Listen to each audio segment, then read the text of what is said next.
সুলতানা, জি আব্বা, কিছু বলবা? তোর আমি একটা কথা বলতে চাই। আমি তোর বিয়ার জন্য একটা সম্বন্ধ আনছি।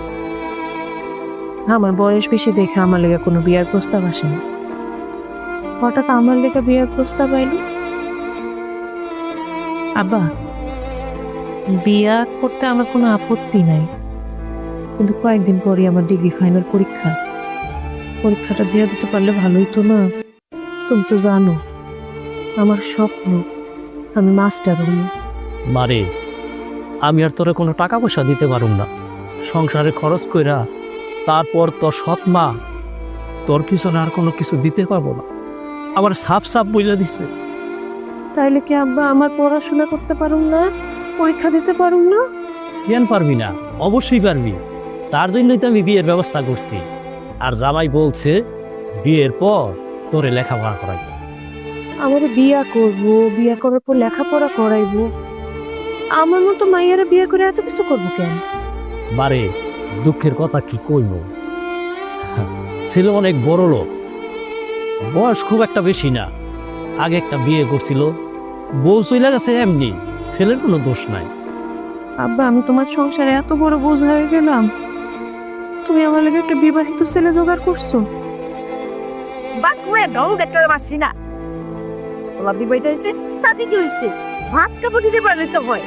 বয়স বাড়ছে, দামরা মেয়ের কাপড় যে বিয়ে আছে এটা তো অনেক বেশি। বুঝলেন? ভালো চাইলে মাইয়ার বিয়ার ব্যবস্থা করেন, এতে আবার মাইয়ার জিজ্ঞানোর কি আছে?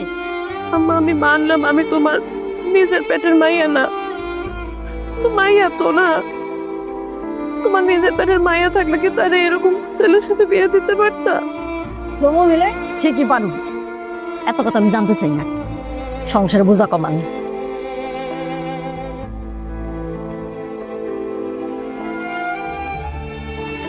মারে, এই সংসারে থাকার চেয়ে তুই বিয়ে করে সংসারে কর। তুই সুখে থাকবি, শান্তিতে থাকবি।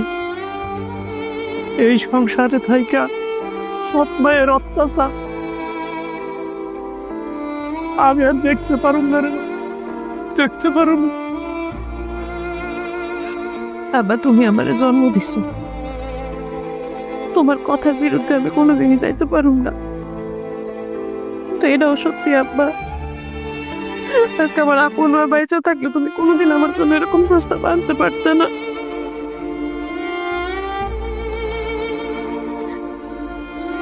আমি বিয়াতে রাজি।